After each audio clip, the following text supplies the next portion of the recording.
On Saturday, February 22nd at 1:30 p.m. Eastern, it's the Pro Volleyball Federation's first All-Star match.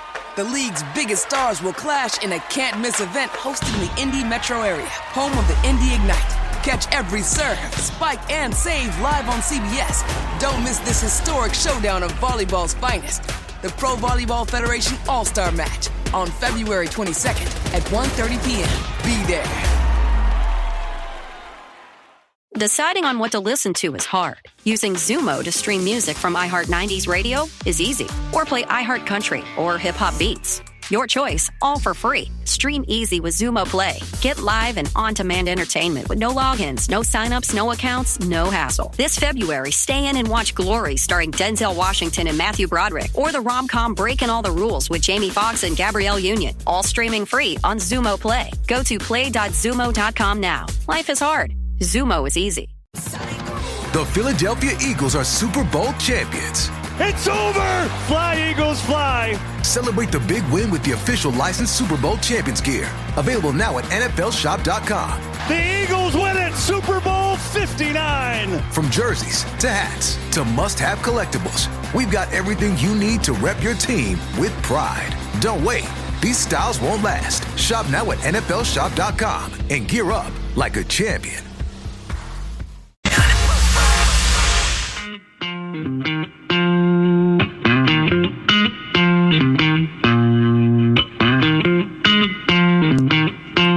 Hey, let's mix it up with the captain, former captain in the National Hockey League and for the Minnesota Wild, former Wild scrappy centerman, current analyst for FanDuel. Here comes Wes Walz. Wes, good morning. Paul Allen, how are you?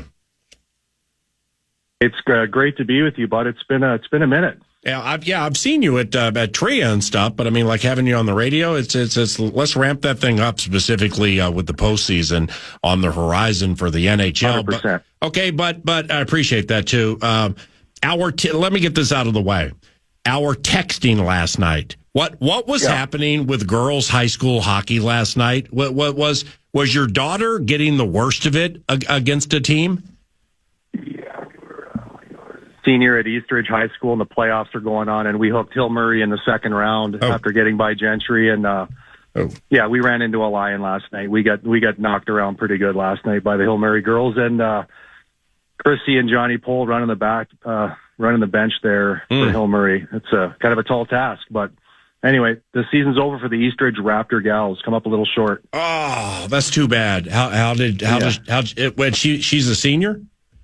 She is a senior, yeah. So this is our fourth or fifth child that's gone through the whole high school hockey project there. So we got one more to go, and it's always it's always sad when that could be her last. That's obviously couldn't be her. I got her you. last ever game. It can get tricky for sure. So there were some tears when we got back to the house last night. It was emotional. Johnny and Chrissy take it seriously. They do good work, don't they? Yeah, I went down to the bench there before the game while the kids were on the warm-up, and Johnny came over, I shook his hand, and I had asked him, when he calls the referees over to try to get that first power play of the game. He said I already spoke to them before the game, so they did get the first 3 power plays, by the way, but they were well-earned. Yeah. And a couple of them were from my daughter, so they were well-earned. That's great. I always love that. That's special. So beautifully laid out. The reason for the text and or the main reason for the inclusion is coming to catch up with the captain, but secondly, what do you think of the 4 nations this time of the season? It's Canada and Sweden tonight, but just what do you think of the whole thing?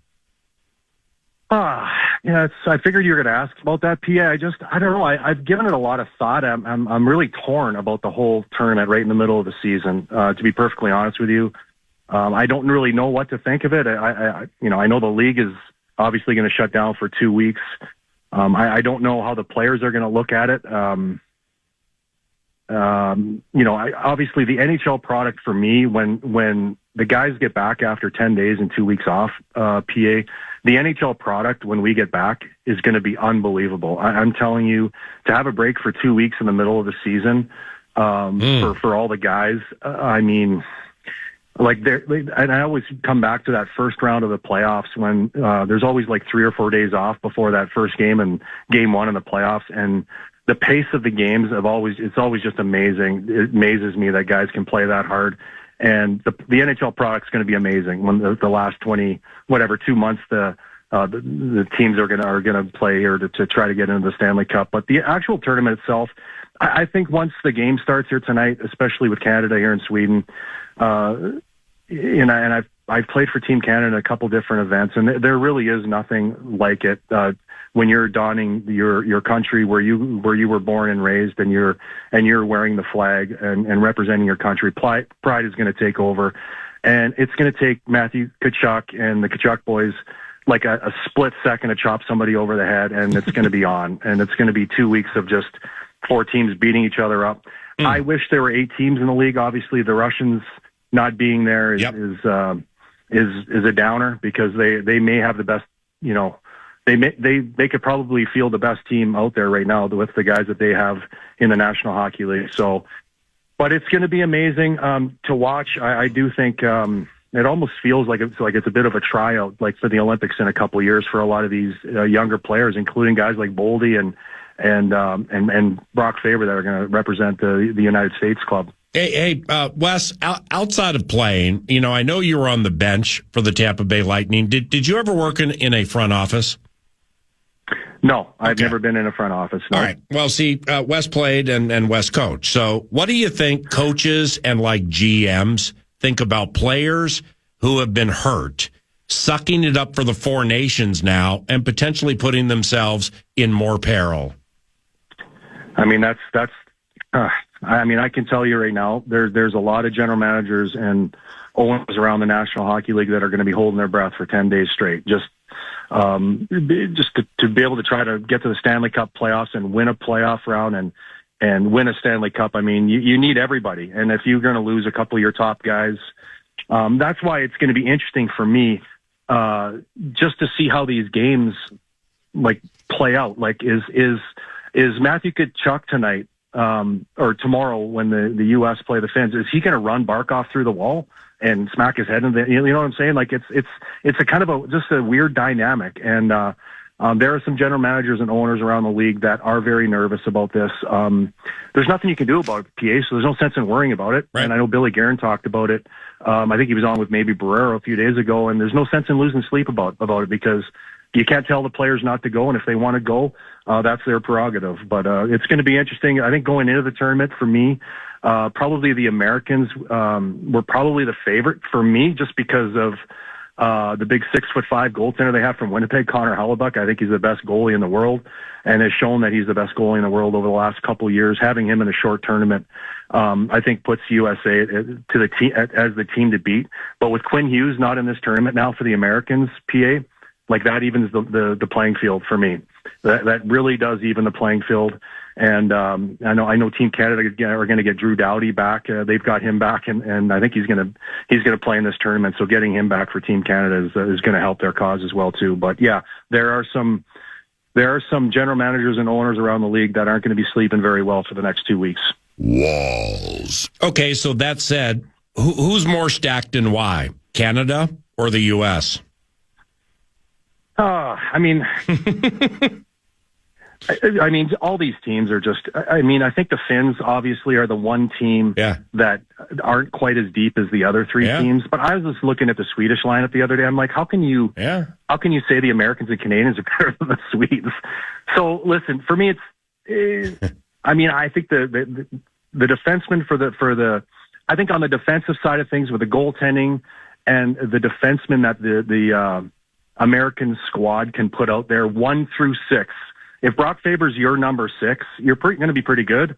And and I think for Team Canada, obviously they've got the high end offensive guys on the front with McDavid and Crosby and McKinnon, and they've got the higher end guys up there. But I'm a defense first guy, and I think the way you got to win tournaments and championships is keep the puck out of your net.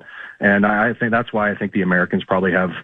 They probably have the best built team from top to bottom, in my opinion, going into this tournament. That was tough for you to say, wasn't it?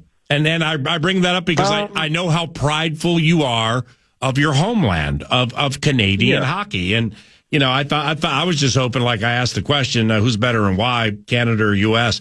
I was hoping you would go Canada right out of the gate, so I could go. Yeah. You homer! So I could drop a bursage on you right there, but you had to think it out a little bit. I usually tell it like it is, or how I feel it is anyway. And obviously I was born in Canada, but I'm probably 3 months away from having 2 passports, PA. So I'm getting pretty close to the other side. And I got to be honest, I've lived now for 54 years, and I've lived more years in the United States than I have in Canada. So this country right here is the best country in the world, right here. This one right Amen. Here that I'm walking in right now. Amen. And it always will be. And listen, I know where I came from for sure, but I just think the game, I mean, in a tournament like this, PA, where everybody's going to play each other once, and then you're going to go to a final game, and anything can happen, obviously. You homer! Do you think your native land will boo the anthem Saturday night? Oh boy, that's a good point that I never really thought about. That's your country. No, I don't think it's going to happen. I think that was it was like a week and a half ago. Whatever the tariffs and everything was more probably 2 weeks ago. I think it's less fresh now. So, but you never know. Who knows? I won't be paying a whole lot of attention to it. I'll be paying attention more to the games than anything going on politically. Oh, good. Now, USA Finland Thursday. Okay. Well, your Canucks already seem to have found an advantage, didn't they? I mean, the old Canada gets an extra day of healing and rest before the Saturday night border battle. That was convenient, wasn't it, Captain? Yeah, I saw that. And listen, we're going to need all the help we can to get by the American team. You know what? If you're going to go into Canada and beat them, you're going to have to play into the wind a little bit from time to time. So no doubt. The Americans, I think they're going to be able to handle it. Yeah. But I did notice that. I don't think that's going to be that big a deal, PA, to be honest with you. But it's like I said, it's going to be an amazing tournament, and I can't wait for it to get started. Yeah, I didn't find anything to be of the disadvantageous variety for the United States until I looked at Saturday night's officials, and they're all from Nanaimo. I always love that one.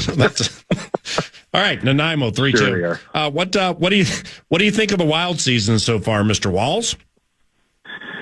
Well, obviously, PA, it's been an incredible season to this point. I think they're sitting in third place in the Central, and I'm just really excited to see what's going to happen the last 25, 26 games of this season.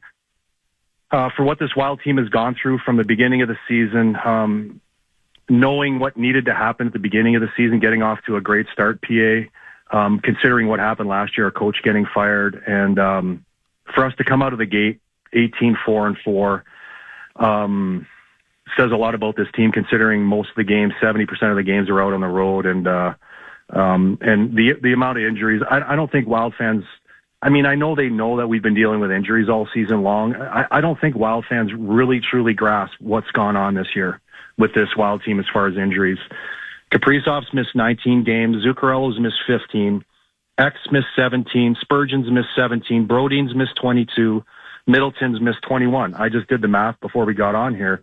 And I'm looking at some of the other, I mean, those are your 6 best players. They've all missed a third of the season, PA. I'm looking at Dallas's roster, Colorado's roster. They've got 1 or 2 guys that have been out. We've got like 6 or 7 guys that have been out for a third of the season. Like, it's been really remarkable, and I don't think Coach Hines gets enough credit for the job that he's done. And I'm telling you, PA, when we rolled into Tria for training camp this year, it was different. I mean, I'm telling you, watching the guys leave the ice surface over there at Tria and how they were dragging their butts to the elevator to go down to the locker room, I mean, it was different. We had never seen anything like that. This wasn't just punching the clock, we're getting ready for a season. These guys were in incredible shape. There was a message sent by Coach John Hines that this is different. We're gonna be different. And the team's been in incredible shape all season long. I think they're 3rd or 4th in the NHL in goals for when they need them in the third period. And I believe, PA, that there's only one other team in the NHL that has had a lead in the second period and has not lost a game this year, and the Wild are one of those teams.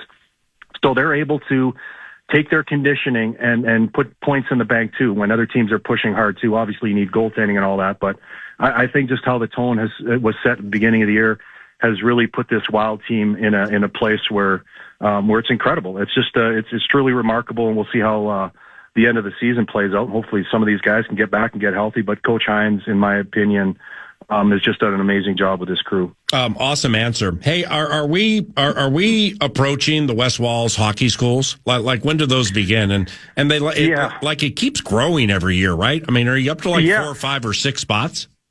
Yeah, well, families and participants are signing up. Like right now, we opened up registration for the camp maybe about 6 weeks or so ago, so you can sign up already. But no, the camp itself, PA, is during the summer. Okay. It's usually the whole month of August, those 4 weeks, but we've added actually an extra week. So it's going to start the last week of July and then into August. And yeah, it has grown. I think this is year 13. The first year we were out in Blaine, I think we had 32 squirt kids. And now we have mites, squirts, and peewees, boys and girls, mostly boys, but we have girls that come out too and skate. And so we've added an extra week just to be able to take all the amount of families and that want to sign up. 12 to 13 hours of ice for the week. Our instructors are amazing. We make sure the kids have fun. That was one of my biggest things. I'm there all week, P. I don't just put my name on it and show up on Mondays and Fridays. I'm there pretty much 80% of the time doing off ice with the kids, or I don't know, doing bingo with the kids to give away Brock favorites, signed pictures, stuff. I'm doing all kinds of stuff with the kids. I enjoy being around there, go on the ice with the kids to teach some power skating stuff too. So anyway, it's amazing camp, and the Wild have been nice enough to add a couple more lower bowl seats to any participant. So now instead of 4 Wild participants are getting a 6 lower bowl seats to any preseason game they want to come to. 25% off at the Hockey Lodge, and the list, honestly, PA, I could go on for 5 minutes, but I'm not going to do that to you.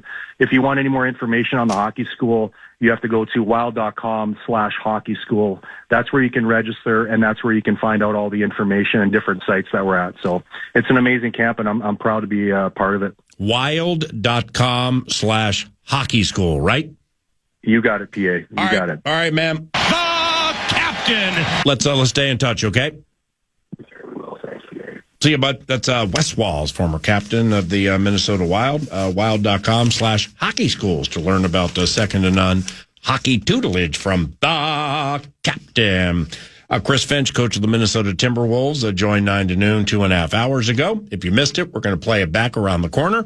But first, here comes the Maxwell with the money grab. The Fan wants to give you a shot to put $1,000 in your hand with our national cash contest. Enter the keyword bonus at KFAN.com now for your shot at winning this keyword bonus. Enter it now at KFAN. On Saturday, February 22nd at 1:30 p.m. Eastern, it's the Pro Volleyball Federation's first All-Star match. The league's biggest stars will clash in a can't-miss event hosted in the Indy metro area, home of the Indy Ignite. Catch every serve, spike, and save live on CBS. Don't miss this historic showdown of volleyball's finest. The Pro Volleyball Federation All-Star Match on February 22nd at 1:30 p.m. Be there. We howl 9 to noon. That's what we do. A couple of homies howling like homies at 11:27. Chris Finch howls, coach of the Minnesota Timberwolves, courtesy of Second Harvest Heartland, 2harvest.org, and Prize Picks. What a strange 30-ish hours in Cleveland for Chris Finch. Started the interview with hey, so Sunday, the euphoria and exultation of your favorite football team winning the Super Bowl. But then the game against the Cavs, I mean, you talk about those emotions going from 0 to 100, 100 to 0. Holy cow. Sure was. Monday night was one of those nights that unfortunately you have from time to time in the league where it just doesn't feel like anything goes right. I mean, I don't think I've ever been part of an 0-for-16 start. And, this year we've gotten off to some slow starts, but that takes the cake. And we've been playing way better offensively lately. I mean, I think our offense is top 5 in the league over the last run of games, but just couldn't get one to go down. It kind of set the tone for the night, and then it's catch up against a really good team, which is hard to do. Well, with the good news portion of the equation, where'd you end up watching the game Sunday night in Cleveland? Was it comfortable? Yeah, it was great. We kind of had a team watch party, and it was outstanding, really. Really nice space, good food. I probably watched three quarters of the game there, and then watched the very last bit in my room. Did you think the football team would just steamroll the champs the way they did? No. And isn't the Super Bowl in New Orleans? And I know you coached in New Orleans. It's one of my favorite cities in the country. But isn't the Super Bowl in New Orleans just a cool place to hold it? Yeah, I mean, there was a, I think it might have been Sports Illustrated article. There was an article talking about how New Orleans is the spiritual home of the Super Bowl. I think going all the way back to maybe one of the early Super Bowls was held at Tulane. And then they built the Superdome, and they had promised to bring it there. The Superdome wasn't done, so they had to hold it at Tulane again. But just went through the history of the city and the relationship the city and the Super Bowl have. But it's an amazing event town, as you know. I was so jealous having lived there for 3 years, looking at everything going on during the Super Bowl. I wanted to be down there all week. And with New Orleans, like when you drive around and get a chance to experience the culture and everything, the above ground cemeteries, they're creepy and also majestic, right? Yeah, they're kind of enchanting. That's the word I always use. It's an extremely enchanting city, from its architecture to its mood to its people. It's an amazing place. It's truly American, and yet it's the best of America because it's a complete melting pot. Hey, Chris, when you say the Cleveland Cavaliers are good or the best at making one big run and winning games, what does that mean? Yeah, I mean, it seems they have a knockout punch. They're a complete team. They have depth. They have great kind of their roster really complements itself. It's complete. They don't really have any weaknesses. They play both sides of the ball. All that alone makes them tough. But when you watch them play, it seems like they have one kind of 15-0 run or 16-2 run or 18-2 run. And, for us, it was right out of the gate. They had a run on us. They put 20 points in the game, and we weren't able to kind of chip into it with any meaningful, work. But, and then good teams have that, good teams have that. They have a time in the game where they just kind of take it to another level, and they're really, really good on both sides of the ball. And then they're good enough everywhere else that they're not going to give up a 20-0 run. I'm going to try to go Naismith on this next question. If I'm wrong, please take me deep. The Cavs dunk a lot. I mean, are a fair amount of their best plays like high post to guys down low who dunk, like tricky plays like that? Yeah, well, they do a really good job of what we call the dunker spot, which is the area just off the paint down along the baseline. They find that player. The dunk, usually, someone like Rudy, a big guy down there, just kind of waiting, lurking, and they have the ability to get to the paint, draw the dunker defender up, and then just kind of shovel it to them. They find that dunker pass more than anyone else in the league. Mm. Yeah, they have. So I mean, that probably was like a major part of the game plan Monday night, right? Yeah, it always is with them. They have two bigs that are really good together.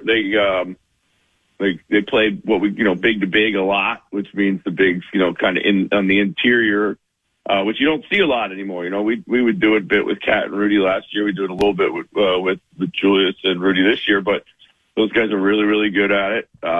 They play an excellent interior passing team, and their bigs have really good chemistry. So that's why you see so many shots in and around the basket, dunks included. Hey, Chris, with tonight, Milwaukee's here. How about Bobby Portis? I mean, seriously, decade in the league, total role guy. But three of the last four double-doubles with big rebounds and points and even assists. Bobby Portis, what's gotten into him? Well, he's found a home. I mean, I think he's definitely found a home there. Of course, he's become a bit of a cult hero ever since their championship run.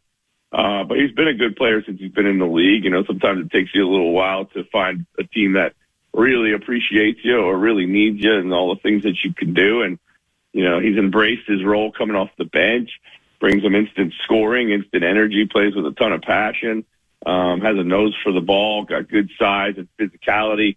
He's a little bit of an old school big. Sometimes he can shoot the three, but he'll also back you down and shoot over you in the post. You don't see a ton of those at the 4 position anymore anyway. So he becomes a tough cover. He can make shots at all ranges in between too. And, he's a little like DeMar DeRozan. You know he's going to get to his spot. He's going to shoot it, and sometimes it doesn't feel like there's much you can do about it. God, that was a terrific answer. Chris Finch, coach of the Minnesota Timberwolves, coach of make that courtesy of Second Harvest Heartland, 2harvest.org, and Prize Picks, Wolves and Bucks on KFAN tonight, 7 o'clock. Likewise for tomorrow night with the OKC, both games on KFAN. With Milwaukee, Coach, do they play slower without Giannis, or what, if anything, changes? Well, it's obviously a ton of Damian Lillard pick and roll. They're going to try to, they'll probably try to play a little bit faster meaning that other guys will try to get involved in transition game. Where Giannis is really so destructive himself, pushing coast to coast. That's something that they're going to miss, but they will then obviously throw it up to others. And play with the pass a little bit more in transition. So Damian Lillard, I know he's probable tonight with that hamstring, but when Dame is having big nights, what's happening? Is he just a streaky shooter, or like when he's on one, what's happening? Well, there's a lot of things are happening when he's on one. He's getting to his left hand off pick and roll.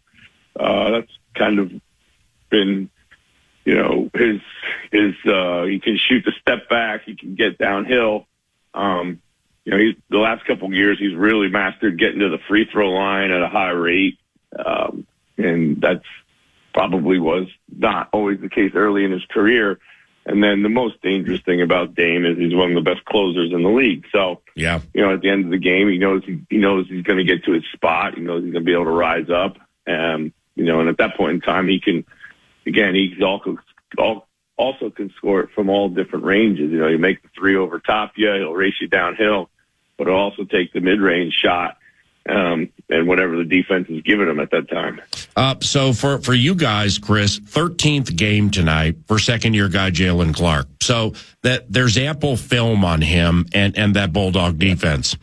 Anything you're encouraging him to push through? And or what areas of improvement are you seeing, even with the defense or outside of the defense? Yeah, I think I was worried about, fouling. A lot of young guys come in, they foul unnecessarily, and particularly when you're guarding these, marquee guys, you're under a different microscope than, if you're just guarding somebody else. So, he's done a really good job of not fouling, playing without fouling. I think that's been impressive early on. On the offensive side of the ball, I've really liked how he's finished around the basket. He plays well off the catch. He doesn't force things when not there. A few games ago, he, shot the ball really well from the three in the corner. They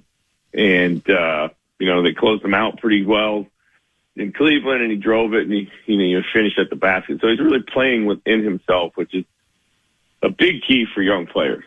Is the All-Star break hitting at a good time? I think so. Yeah, it feels like there's a lot of fatigue around the league for whatever reason. I think a lot of it has to do with how important all these games have been. Also has to do with just the intensity and the frequency of the schedule. The in-season tournament has really, put like an accordion in the middle of the schedule. Like, it just feels like these games come one after another with not a lot of time to rest or practice or anything like that. So, really since I would say early December, it's been a bit of an endurance test. And mentally so for coaches, I would imagine. And like for you, coaching the All-Star game like last year, I mean, it's an absolute honor. But what about this break do you personally feel is good for you and your staff? Yeah, I think, for me personally, PA, I think, I'm very much looking forward to it. I get a chance to unplug. What I like about the All-Star break is you can really get away. And then when you're on the verge of coming back, you start thinking, okay, what are the things that are most important for us to finish these last 20 games, or 20 plus games? because at that point in time, you're not reinventing yourself. You just really you know who you are, you know what you need to avoid, and you know what you need to kind of get better at or emphasize. And if you can nail those things coming out, like, you can really put on a bit of a run after the All-Star break. We did a number of years ago, and the year that we had PB here, that year where we made, I think at one point during that season we were 25-25 at the 50 game mark, and we finished 10 games above 500, 46-36. So we were able to really kind of drill down on who we were after the All-Star break. And Patrick brought obviously a bulldog approach, but an energy that just not many bring when it comes to connectivity with players, coaches, and fans. Is it fair to say that guy now is Anthony Edwards? I mean, one of the best in the league, but he's also an energy guy. Yeah, no doubt. When he's bringing energy like he can, it transforms our team for sure. Now, with you talk about working on things and thinking about things, and rotations can be ever changing because of injuries and stuff like that. But Anthony Edwards and Naz Reid, what do you see when they are flowing well together offensively? I mean, they just seem to play well together. Yeah, they do. I mean, it's both of them are they're scorers first. And they create a lot of kind of gravity for each other. So it's Ant's ability to draw to and find Naz, and Naz's ability to pull somebody away from the paint will open up Ant's drives. They often play early together at the top of the floor, much in the way that Kat and Ant used to have that chemistry. Naz is definitely filled that role and that void for us there. And also, I would say, Ant and Naz don't play so much in pick and roll together. It's more just their driving kick game. Time for two more. Is working with or working on the ball sharing and offensive fluidity with Anthony and Julius playing together, is that still a work in progress and something you'll think about when you get some downtime? Actually, I think that's one thing I've been really pleased with. I think Julius has done a great job of connecting with Ant early. I think he's gone out of his way to do that.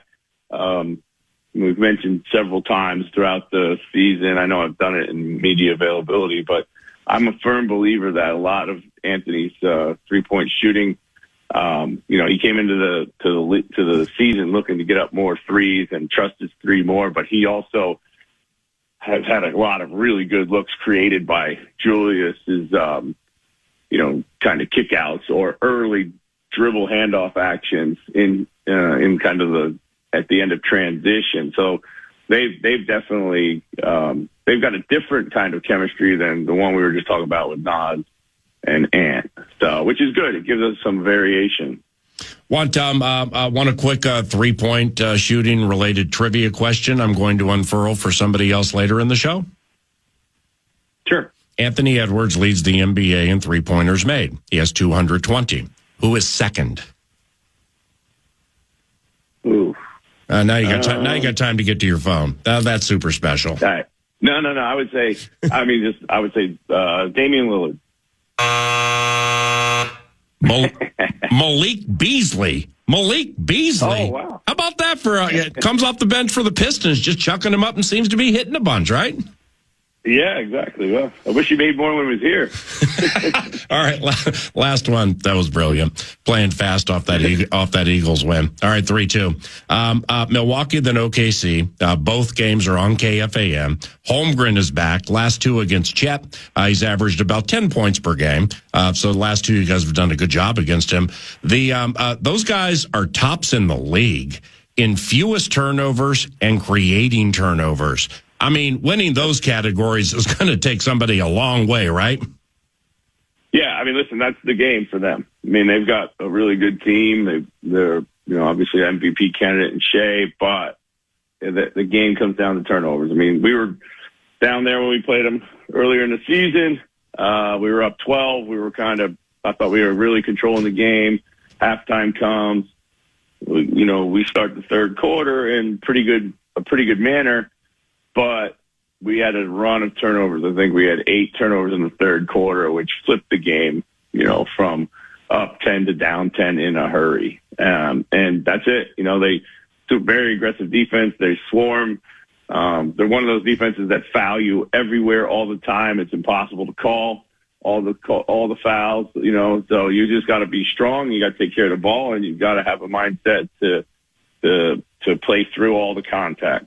Yeah, especially with Lou Dort on Anthony. I mean, he's done a good job on Anthony more than he hasn't done a good job. That's a wonderful one-on-one matchup, don't you think? It is. He's noted for being that guy, gets into you, gets under your skin, and a little bit of a flopper at times, but he definitely brings a physical approach. And I think now with the new emphasis on more physicality in and around the ball, he's been able to benefit. Enjoy the respite. You're playing very fast right now off that Eagles victory, and we'll call you in a couple of weeks. Okay. All right, appreciate it. Thanks, PA. Take care. Finchy, weekly 9 to noon. Hey.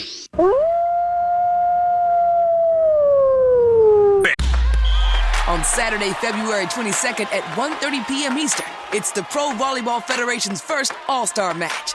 The league's biggest stars will clash in a can't-miss event hosted in the Indy metro area, home of the Indy Ignite. Catch every serve, spike, and save live on CBS. Don't miss this historic showdown of volleyball's finest. The Pro Volleyball Federation All-Star Match on February 22nd at 1:30 p.m. Be there.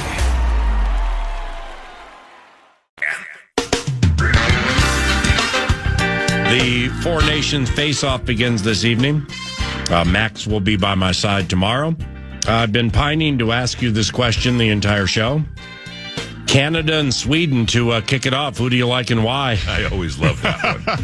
I really like Sweden. Really? I think an upset. Their forecheck, their third line is a little bit stronger. Mm-hmm. They like to keep the puck out of the zone, light the lamp. I'm just using all the hockey terms that I know. Well done. Neutral zone trap in play this evening. The Four Nation face-up. It's pretty cool. 7 o'clock this evening, Canada and Sweden. The Finns take on USA tomorrow. Canada and USA play on Saturday. And those games are in Montreal. So that's going to be super cool. And speaking of super cool, Russo Radio will join 9 to noon tomorrow from north of the border. File a report on what he chronicles and or witnesses with Sweden and Canada this evening. Preview USA and the Finns. Mix in some wild conversation with Michael Russo tomorrow. That'll be in the first hour. Also, I believe, are you familiar with Gable Steveson? I am indeed. Yeah, he's Wrestling Immortality, right? Yeah. Oh, yeah. He's one of the all-time great collegiate wrestlers, I think, yeah. I think his final match may be Friday. Oh. I think there's a good chance he's going to join 9 to noon tomorrow, and that would be super cool to chat with any form of immortality when we get the opportunity, but Gable Steveson is Wrestling Immortality, and that's going to take place tomorrow. Also, Max and I will either be in attendance or be watching Finchy's team against Milwaukee this evening before they head into the All-Star break after playing OKC tomorrow. And tonight, if you're going to split, because OKC's tough, Wolves are favored tonight. Not sure they'll be favored tomorrow night.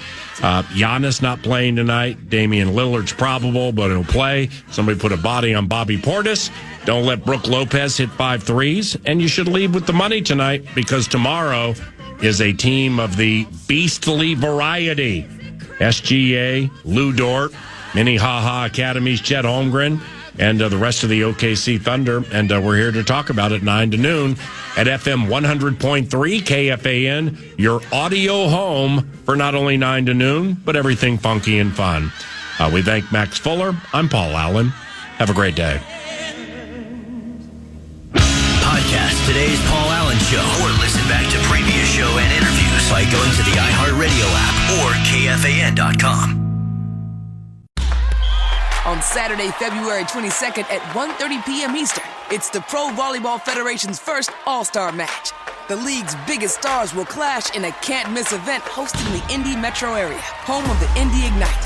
Catch every serve, spike, and save live on CBS. Don't miss this historic showdown of volleyball's finest. The Pro Volleyball Federation All-Star Match on February 22nd at 1:30 p.m. Be there. Deciding on what to listen to is hard. Using Zumo to stream music from iHeart 90s Radio is easy. Or play iHeart Country or Hip Hop Beats. Your choice, all for free. Stream easy with Zumo Play. Get live and on-demand entertainment with no logins, no signups, no accounts, no hassle. This February, stay in and watch Glory starring Denzel Washington and Matthew Broderick, or the rom-com Breaking All the Rules with Jamie Foxx and Gabrielle Union. All streaming free on Zumo Play. Go to play.zumo.com now. Life is hard. Zumo is easy. The Philadelphia Eagles are Super Bowl champions. It's over! Fly, Eagles, fly! Celebrate the big win with the official licensed Super Bowl champions gear. Available now at NFLshop.com. The Eagles win it! Super Bowl 59! From jerseys to hats to must-have collectibles, we've got everything you need to rep your team with pride. Don't wait. These styles won't last. Shop now at NFLshop.com and gear up like a champion.